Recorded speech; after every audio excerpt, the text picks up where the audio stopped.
पश्चिम बंगाल का चुनाव होने वाला है, लेकिन क्या वो ऐसी एक चीज है जो अल्पसंख्यकों के वोटों में दरार डाल देगी? वीडियो को ध्यान से देखिएगा। नमस्कार, आप देख रहे हैं न्यूज 18 का डिजिटल प्लेटफॉर्म। मैं हूं आपके साथ श्रुति श्रीवास्तव।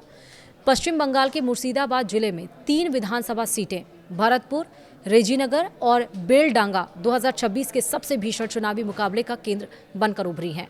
रेजीनगर में बाबरी मस्जिद जैसी प्रस्तावित मस्जिद ने राजनीतिक समीकरण बदल दिए हैं, धार्मिक पहचान को और मजबूत किया है और तृणमूल की ताकत रहे अल्पसंख्यक वोटों में दरार का खतरा पैदा कर दिया है। तृणमूल कांग्रेस के निलंबित विधायक हुमायूं कबीर ने अयोध्या में ढहाए गए ढांचे की तर्ज पर पिछले साल 6 दिसंबर को इस मस्जिद की नींव रखी थी। कबीर अब अपनी नई पार्टी आम जनता उन्नयन पार्टी के संस्थापक प्रमुख हैं। शुरुआत में यह एक स्थानीय विरोध का प्रतीक था, लेकिन तृणमूल से कबीर के निष्कासन के कारण कुछ ही महीनों में अब यह पूरे इलाके के चुनाव का भावनात्मक केंद्र बन गया है। यहाँ हर चुनावी चर्चा का एक ही सवाल है, क्या बाबरी मुद्दा मुस्लिम वोटों को कबीर के पक्ष में एकजुट करेगा या इसके जवाब में हिंदू वोटों का ध्रुवीकरण होगा?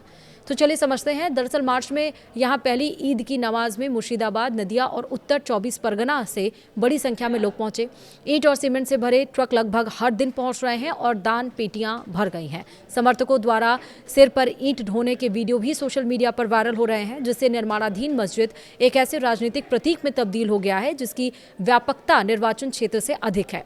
भारतीय जनता पार्टी यानी बीजेपी के लिए यह मुद्दा फायदेमंद माना जा रहा है। मुर्शिदाबाद से पार्टी के एक वरिष्ठ नेता का मानना है कि बाबरी के नाम पर हो रहा निर्माण हिंदू वोटों को एकजुट कर सकता है। उन्होंने कहा कि लोग इसे तुष्टीकरण की राजनीति के उदाहरण के तौर पर देख सकते हैं। वहीं तृणमूल को डर है कि कबीर असुद्दीन ओवैसी के साथ मिलकर मुस्लिम वोटों में सेंध लगा सकते हैं। मुर्शिदाबाद तृणमूल का गढ़ रहा है, जहां करीब 70% आबादी मुस्लिम है। वह साल 2021 में राज्य में मुस्लिम बहुल 85 सीटों में से पार्टी ने 75 सीटें जीती थी, लेकिन अब एजीयूपी ऑल इंडिया मजलिसे इत्तेहादुल मुसलमीन यानी कि AIMIM गठबंधन बाबरी मस्जिद मुद्दे को मुसलमानों, विशेष रूप से तृणमूल और कांग्रेस दोनों से निराश युवा मतदाताओं के बीच राजनीतिक पहचान और एकजुटता के केंद्र बिंदु में बदलने की कोशिश कर रहा है।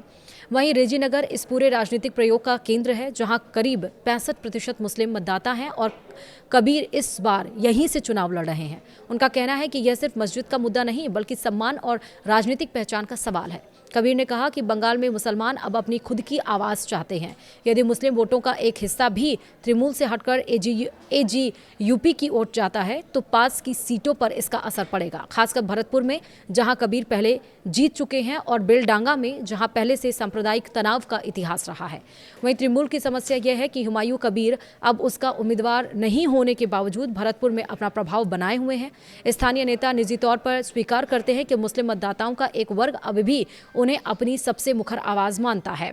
अब इन तीनों सीटों पर त्रिकोणीय मुकाबला बन रहा है। तृणमूल अपनी पकड़ बचाने में जुटी है, कांग्रेस वापसी की कोशिश कर रही है और भाजपा हिंदू वोटों के ध्रुवीकरण पर नजर लगाए हुए है। वहीं राजनीतिक विशेषज्ञ उनका मानना है कि यह इलाका प्रतिस्पर्धी सांप्रदायिकता की प्रयोगशाला बन गया है और इन्हीं तीनों सीटों पर विकास और रोजगार जैसे मुद्दे पीछे छूट गए हैं और चुनाव पर बाबरी मस्जिद का साया हावी हो गया है। वीडियो में इतना ही। नमस्कार।